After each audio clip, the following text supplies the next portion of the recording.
Hello everyone. तो electrostatics और capacitor के बाद जो थर्ड मेजर टॉपिक है ट्वेल्थ का वो है करंट इलेक्ट्रिसिटी। तो चार्ज के बारे में बेसिकली आपने पहले पढ़ ही लिया होगा सब कुछ। तो आज देखते हैं कि मोशन ऑफ फ्री इलेक्ट्रॉन कैसे होती है।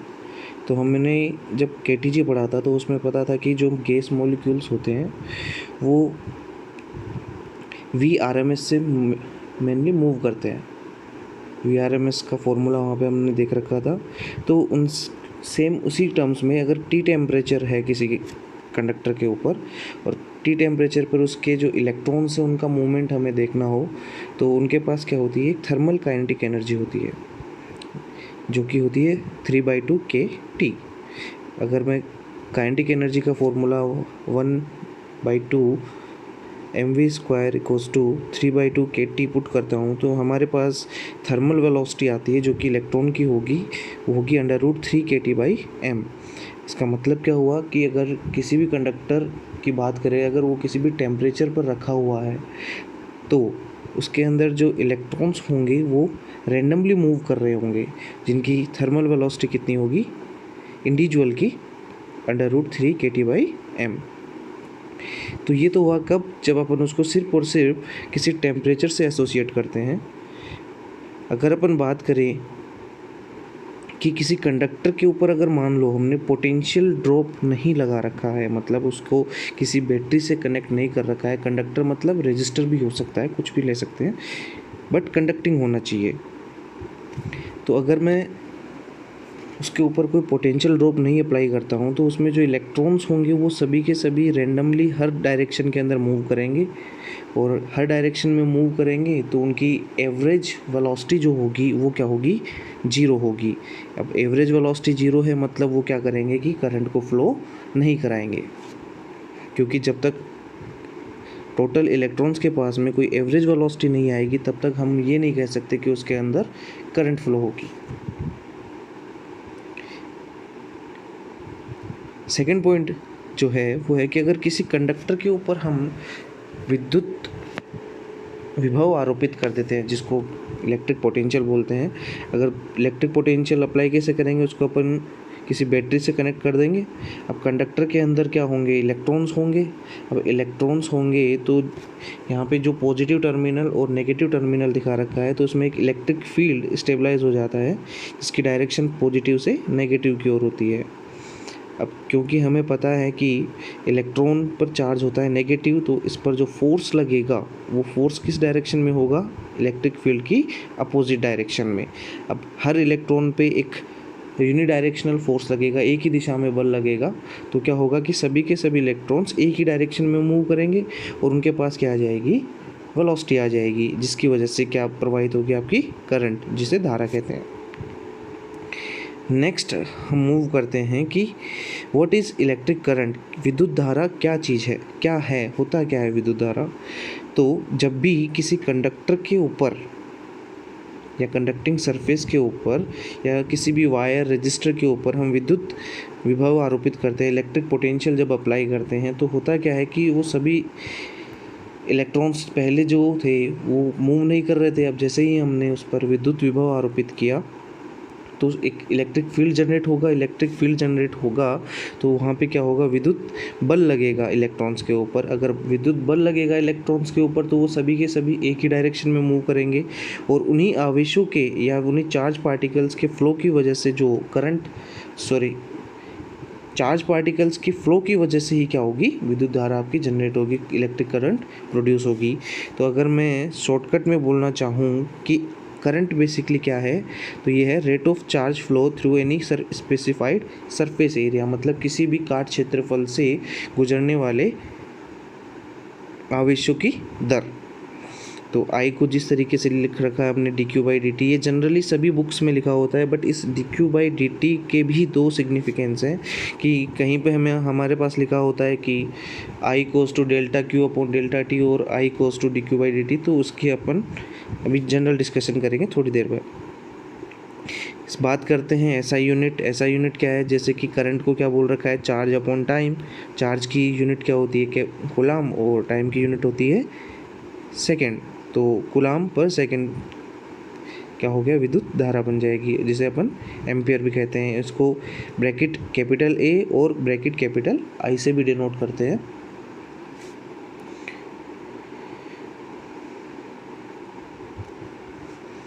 फिर पॉइंट है आपके पास, ये क्वेश्चन है एक, why current is fundamental physical quantity while it depends upon charge and time. मतलब कि जो विद्युत धारा है आपकी वो मूल भौतिक राशि क्यों है, जबकि यह किस पर डिपेंड करती है, आवेश और समय पर। तो क्वेश्चन है तो आप अटेम्प्ट करिएगा वीडियो पॉज करके। चलो देखते हैं इसका सॉल्यूशन। तो करंट को ही फंडामेंटल क्वांटिटी क्यों माना जाता है, क्योंकि जो आवेश होता है, बेसिकली आवेश जो है वो करंट से ज़्यादा भौतिक राशि होनी चाहिए, लेकिन वो नहीं माना जाता है SI सिस्टम में। उसका रीज़न ये है कि जो आवेश है वो बिना द्रव्यमान के उपस्थित नहीं हो सकता।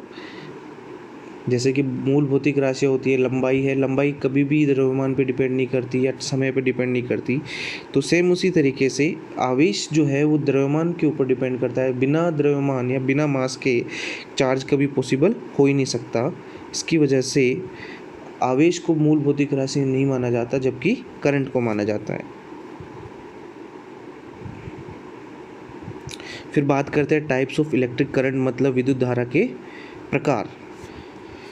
तो ये दो प्रकार की होती है, किसके बिहाफ पर, मूवमेंट ऑफ इलेक्ट्रॉन्स, मतलब इलेक्ट्रॉन्स की गति या गति के कारण के आधार पर ये दो प्रकार की होती है।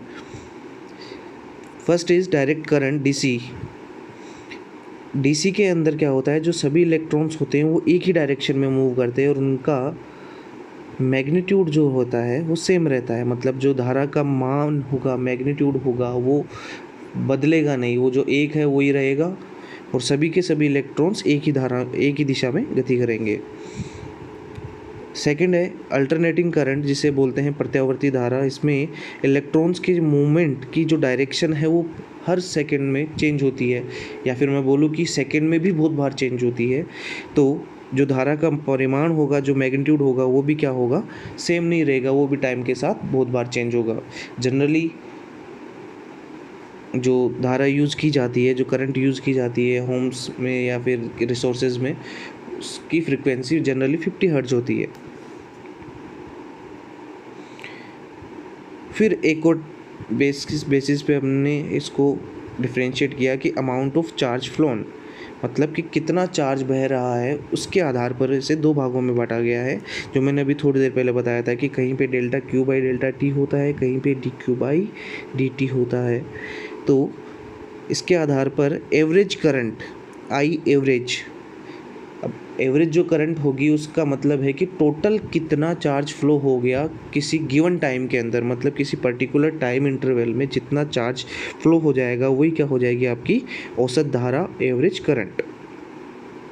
And second is instantaneous current INS, इसे बोलते हैं तात्क्षणिक धारा। तात्क्षणिक धारा का मतलब ये है कि जब मान लो किसी सर्किट में करंट चेंज हो रही है या किसी कंडक्टर से जो करंट पास हो रही थी उसका मैग्नीट्यूड चेंज हो रहा है, तो जो चार्ज होगा वो पर सेकंड उसका भी रेट होगा, वो भी एक किसी टाइम पे अलग रेट से फ़्लो कर रहा होगा और नेक्स्ट टाइम किसी अलग रेट से फ़्लो कर रहा होगा। तो किसी पर्टिकुलर मोमेंट पर जब भी हमें करंट चाहिए किसी कंडक्टर के अंदर, तब हम यूज़ करते हैं dQ बाई dt। जैसे कि ये जनरल क्वेश्चन है कि मान लिया 20 electrons are passing through a surface per second, find electric current. उसने बोला कि 20 इलेक्ट्रॉन्स, मतलब कि जो 20 इलेक्ट्रॉन है, एक इलेक्ट्रॉन के ऊपर चार्ज होता है 1.6 इंटू 10⁻⁻19 कूलाम। तो टोटल 20 चार्जेस का आप निकालेंगे तो कितना आ जाएगा, 20 इंटू 1.6 इंटू 10⁻⁻19, और टोटल टाइम पर सेकंड एक्चुअली वो बोल ही रहा है, तो एक टाइम इंटरवल जो देना था उसने वो कितना दिया, 1 सेकंड। तो डिवाइड करेंगे तो आपके पास क्या आएगा, 3.2 into 10⁻18 ampere.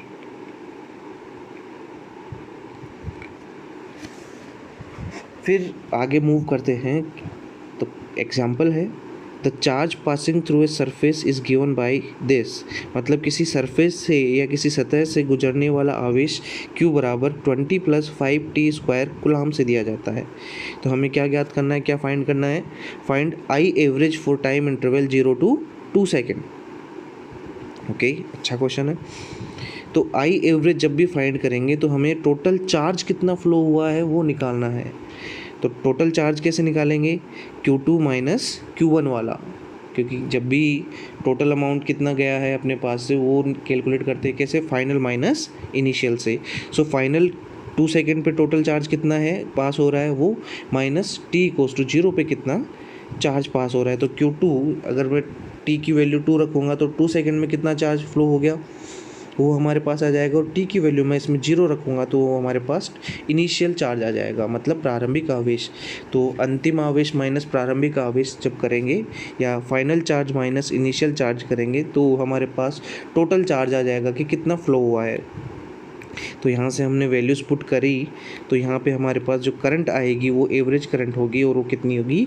10 ampere. Same previous question के अंदर अगर मान लो find the I instantaneous at t = 2 second, तो t = 2 सेकेंड पे हमें क्या करना है? तात्क्षणिक धारा ज्ञात करनी है। तात्क्षणिक धारा कैसे ज्ञात करेंगे? मैंने अभी थोड़ी देर पहले बताया था कि आई इंस्टेंटेनियस क्या होती है? dq/dt, मतलब आवेश की प्रवाह की दर। तो q आपको दे रखा था 20 + 5t² से, अब उसका अपन क्या करेंगे? t के सापेक्ष अवकलन करेंगे, मतलब डिफ्रेंशिएशन करेंगे। तो आई इंस्टेंटेनियस कितनी आ जाएगी? 20 का तो 0 हो जाएगा, 5 एज इट इज़ रहेगा, t² का कितना हो जाएगा? 2t। तो आई इंस्टेंटेनियस आ गई 10t। तो यहाँ पे t की वैल्यू 2 पुट करोगे तो यहाँ पे आपके पास आई इंस्टेंटेनियस करंट आएगी आपकी 20 एम्पियर। तो शायद डिफरेंस पता चल गया होगा कि कब कौन सा फॉर्मूला लगाना है और कब कौन सा नहीं लगाना। नेक्स्ट क्वेश्चन है, electric current through conductor is given by I = 4 - 9t² ampere. Find the time when flow of electron will stop. मतलब क्वेश्चन को मैं हिंदी में रिपीट कर देता हूँ कि किसी कंडक्टर में से जो करंट फ्लो कर रही है, जो धारा प्रवाहित हो रही है, वो I = 4 - 9t² एम्पियर से दी जा रही है। तो हमें ज्ञात क्या करना है कि वह समय ज्ञात करना है जब इलेक्ट्रॉन का प्रवाह है बंद हो जाएगा, रुक जाएगा। तो आवेश का प्रवाह ही क्या होता है? धारा। और आवेश का प्रवाह रुक गया मतलब क्या रुक गई? धारा। धारा बंद हो गई, धारा ख़त्म हो गई। तो हमें क्या करना है? आई की वैल्यू को 0 पुट करना है। तो जो इक्वेशन दे रखी है उसमें आई की वैल्यू अगर 0 पुट करेंगे तो हमारे पास क्या होगा? 4 - 9t² = 0। यहाँ से t की वैल्यू जो आएगी 2/3 सेकेंड। फिर आगे मूव करते हैं तो आगे टोटल चार्ज फ्लोन, मतलब कि किसी भी कंडक्टर से टोटल कितना चार्ज फ्लो कर रहा है वो अगर हमें कैलकुलेट करना हो तो कैसे करेंगे? तो मान लिया जो I होता है वो क्या होता है? dq/dt। सो dt को मैं क्रॉस मल्टीप्लाई कर देता हूँ तो dq = क्या बन जाएगा? I dt। और अगर दोनों तरफ मैं समाकलन कर दूँ, इंटीग्रेशन कर दूँ, q की लिमिट होगी वो 0 से q नेट तक जाएगी, और जो t की लिमिट होगी वो t1 से t2 किसी भी टाइम इंटरवल तक जा सकती है।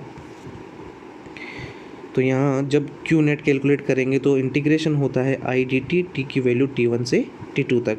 तो जो प्रीवियस क्वेश्चन था जिसमें करंट की वैल्यू दे रखी थी 4 - 9t², उसी को हम समाकलन करेंगे 0 से 2/3 सेकेंड तक, क्योंकि t = 2/3 पर क्या हो जाता है? करंट 0 हो जाती है, तो उसके बाद में तो चार्ज फ्लो नहीं करेगा। तो यहाँ पे इंटीग्रेशन करेंगे तो 4 का तो इंटीग्रेशन हो जाएगा 4t, एंड 9t² का इंटीग्रेशन हो जाएगा 9t³ 3। और यहाँ पे t की वैल्यू पुट करेंगे तो हमारे पास फाइनली जो कैलकुलेशन होके आएगी वो होगा 16/9 कूलम्ब। स्पीड अगर फास्ट हो रही है तो मुझे बता देना ताकि मैं नेक्स्ट टाइम ध्यान रखूँ कि स्पीड स्लो रखनी है। Hidden features. तो अभी तक हमने सिर्फ करंट के बारे में पढ़ा है कि करंट होती क्या है।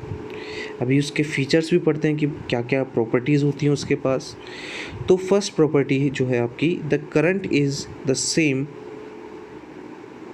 For all cross sections of non uniform cross section. मतलब काफ़ी खतरनाक लाइन लग रही है। इसका मतलब ये है कि जो करंट है वो क्रॉस सेक्शन एरिया पर डिपेंड नहीं करती है। अगर वो किसी कंडक्टर में पास हो रही है तो हर क्रॉस सेक्शन एरिया पर उसकी वैल्यू सेम होगी। It is similar to the water flow. मतलब ये क्या है कि जैसे मान लो वाटर फ्लो की तरह सिमिलर बता रहा है। उसका रीजन बताते हैं। जैसे मान लो इसको अपन ने, ये कोई पाइप है, इधर से जितना वाटर आएगा उतना ही वाटर बाहर निकलेगा। अगर मान लो वाटर जो एंटर हो रहा है वो ज़्यादा है और बाहर निकलने वाले से, तो क्या होगा, हो सकता है ट्यूब फट जाए। तो सेम जैसा कि कुछ लोग पढ़ चुके होंगे, उन्हें मैं थोड़ा सा हिंट देना चाहता हूँ कि जितनी KCL जो होता है, किरचॉफ करंट लॉ, उसमें बोला जाता है कि जितनी करंट आ रही है उतनी ही करंट जाएगी। मतलब जंक्शन के ऊपर जो नेट करंट होती है वो कितनी होती है, 0। सो अगर यहाँ से लेफ़्ट साइड से अगर I करंट एंटर कर रही है तो राइट साइड से हमेशा I करंट ही लेफ़्ट करेगी, ना कि I/2, ना ही कोई 2I। मतलब क्या हुआ इसका, शॉर्ट में समझते हैं कि क्रॉस सेक्शन पे डिपेंड नहीं करती। जो करंट फ्लो करेगी तो वो क्या होगी, पर क्रॉस सेक्शन एरिया सेम होगी। सेकंड पॉइंट जो है, electron moves faster than positive ions. Basically होता भी ऐसा ही है, क्योंकि हमें पता है कि पॉजिटिव आयंस कहाँ होता है, न्यूक्लियस में, और न्यूक्लियस तो बहुत हैवी होता है। सो इलेक्ट्रॉन जो उनका मूवमेंट होता है वो पॉजिटिव आयन से फास्ट होता है। इसलिए जो नेट करंट होती है वो किसकी वजह से मानी जाती है, इलेक्ट्रॉन्स की वजह से। So net current is due to negative electrons. This type of current is called conduction current. इस टाइप की धारा को हम क्या कहते हैं, संवहन धारा। कंडक्शन करंट मतलब संवहन धारा। तो यहाँ मैंने शॉर्टकट में लिख रखा है कि इलेक्ट्रॉन्स की वजह से जो करंट होती है वो बहुत ज़्यादा होती है, किसकी कंपैरिजन में, पॉजिटिव आयंस की वजह से। तो ध्यान रखना इसे हमेशा कि जो नेट करंट होती है वो किसकी वजह से होती है, इलेक्ट्रॉन्स की वजह से। Then third point, electric current in different medium. So different mediums में हम अब क्या करेंगे, देखेंगे कि इलेक्ट्रिक करंट किसकी वजह से फ्लो करती है। सो लिक्विड दैट मीन्स कि इलेक्ट्रोलाइट भी जिसे हम बोल सकते हैं। इलेक्ट्रोलाइट या लिक्विड के अंदर जो चार्ज फ्लो करेंगे या फिर जो भी फैक्टर होगा जिसकी वजह से करंट होगी, वो क्या है यहाँ पे, positive ion and negative ion. मतलब ध्यान रखना, ये हमेशा ये कई बार पूछ भी लेता है। जो इलेक्ट्रोलाइट या लिक्विड होगा उसमें जो करंट होगी वो किसकी वजह से होगी, positive ion and negative ions की वजह से।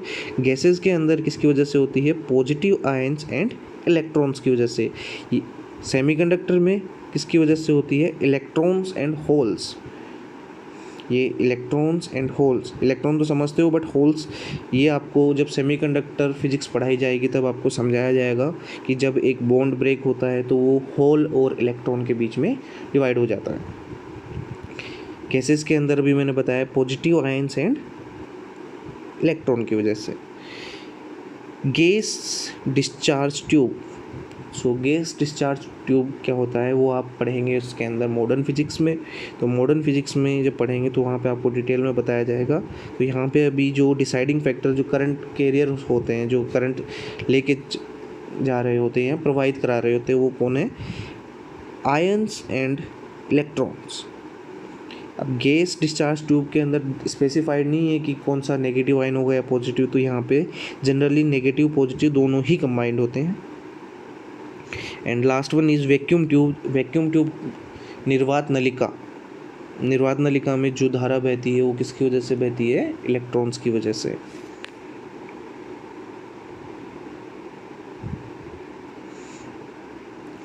So example, how many electrons per second will possess 1 ampere current. Wow. तो क्वेश्चन में क्या पूछा है कि कितने इलेक्ट्रॉन प्रति सेकंड 1 एम्पियर धारा को बिल्डअप करेंगे या बनाएंगे।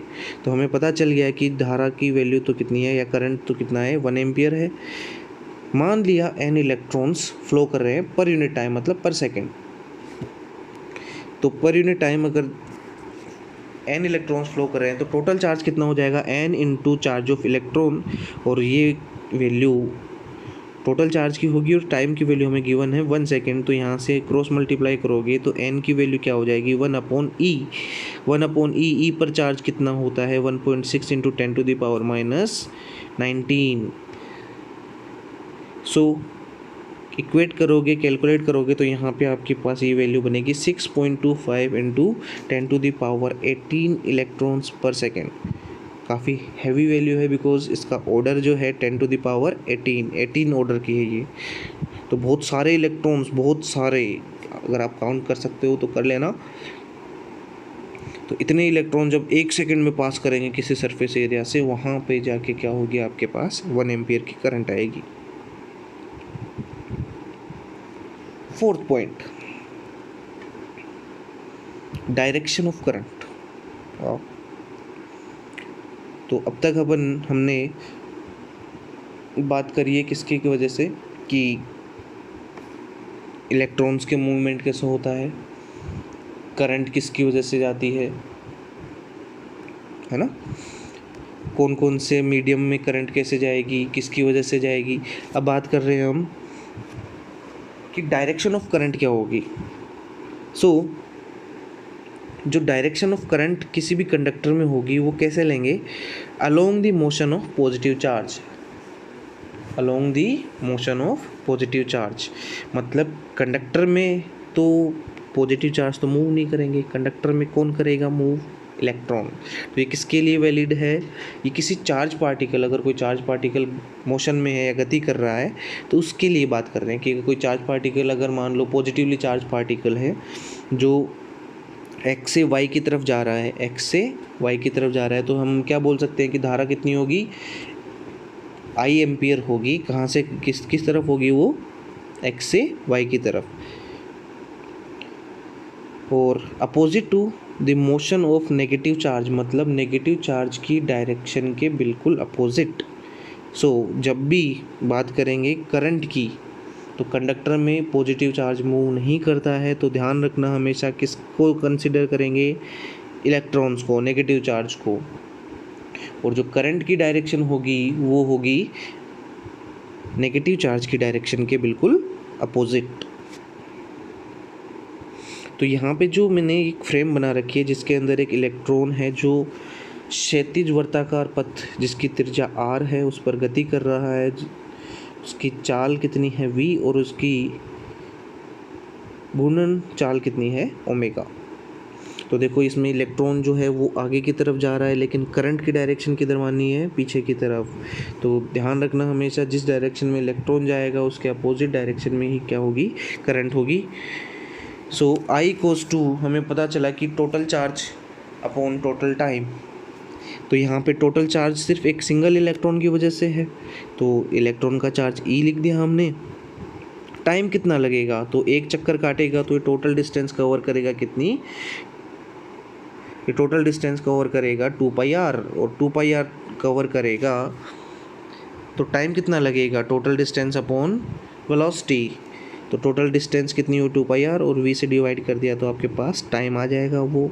यहाँ पे हमने इक्वेट किया तो अगर कोई इलेक्ट्रॉन सर्कुलर मोशन कर रहा है r रेडियस और v वेलोसिटी से, तो उससे जो धारा बनेगी या धारा प्रवाहित होगी वो क्या होगी, EV/2πr। रटना नहीं है, बेसिक कंसेप्ट है जो आई हमने पहले पढ़ा कि Q/T। अब ये T जो है वो सर्कुलर मोशन का पार्ट है, तो चीज़ें मिक्स होती हैं फिजिक्स में, तो ज़्यादा टेंशन लेने की ज़रूरत नहीं है, धीरे धीरे सब समझ जाओगे। फिर बात करते हैं एक और फॉर्मूला, तो I = Q/T जो पहले वाला ही है। अब T फिर से क्या लिख सकते हैं हम, तो हमें पता है कि T क्या होता है, 2π/ω भी होता है। अगर ओमेगा क्या है, उसकी कोणीय चाल या कोणीय गति है। तो यहाँ पे ओमेगा चला गया ऊपर, तो ये बन गया E⍵/2π। तो जब भी कोई एक इलेक्ट्रॉन सर्कुलर मोशन कर रहा होगा, वर्तीय गति कर रहा होगा, तो जो धारा बनेगी वो क्या होगी, EV/2πr या फिर E⍵/2π। फिर नेक्स्ट मूव करते हैं, क्वेश्चन है आप लोगों के लिए, घर पे करना है इसको try. If charge Q is distributed over the ring, find the current at any section of ring if distribution is uniform, distribution is non uniform. तो मैं इसको हिंदी में ट्रांसलेट कर देता हूँ कि अगर किसी रिंग के ऊपर Q चार्ज डिस्ट्रीब्यूट कर दिया जाता है तो रिंग के किसी भी सेक्शन से कितनी धारा बहेगी, रिंग के किसी भी सेक्शन से कितनी धारा बहेगी, मतलब उसको अपन क्या कर रहे हैं, ओमेगा से घुमा रहे हैं। सेम पीछे वाला ही क्वेश्चन है जिसमें पहले इलेक्ट्रॉन चल रहा था, इस बार क्या हो गई, रिंग घूम रही है, रिंग के ऊपर टोटल चार्ज कितना है, Q है। तो फोकस किस पे करना, distribution is uniform and distribution is non uniform, मतलब कि सतत वितरण है और एक असतत वितरण है। सतत और असतत वितरण आपने इलेक्ट्रोस्टैटिक्स स्थिर वैद्युतिकी में पढ़ा होगा, जहाँ पे गोले के लिए बात करते हैं, रिंग के लिए बात करते हैं, सारी चीज़ें। जो पांचवा फीचर है करंट का वो है AC और DC। तो मैंने बताया था DC के अंदर सभी इलेक्ट्रॉन्स जो होते हैं उनके मूवमेंट एक ही डायरेक्शन में होता है, तो और उसकी मैग्नीट्यूड जो होगा करंट का वो चेंज नहीं होगा। तो फर्स्ट जो ग्राफ आपका वो DC के लिए है टाइम के साथ। AC करंट में क्या होता है कि जो direction of movement of electron, मतलब कि इलेक्ट्रॉनों के मूवमेंट की जो दिशा है वो टाइम के साथ बदलती है, साथ में उसका मैग्नीट्यूड भी बदलता है। तो यहाँ पे देखो करंट पहले 0 थी, फिर मैक्सिमम हुई, फिर वापस 0 हुई, फिर नेगेटिव में मैक्सिमम हुई। तो इस तरीके से AC के अंदर करंट चेंज होते रहती है। सिर्फ आज के लिए इतना ही काफ़ी है। नेक्स्ट टर्म में हम पढ़ेंगे ड्रिफ्ट वेलोसिटी और Ohm's law, ohmic device, register, इनके बारे में डिस्कस करेंगे। तो यहाँ तक एक बार पढ़ लेना, क्योंकि मैंने आपको नोट्स प्रोवाइड करा दिए हैं, तो उसमें देखना, अगर कोई दिक्कत आए तो फिर आप पूछ लेना एक बार। Thank you.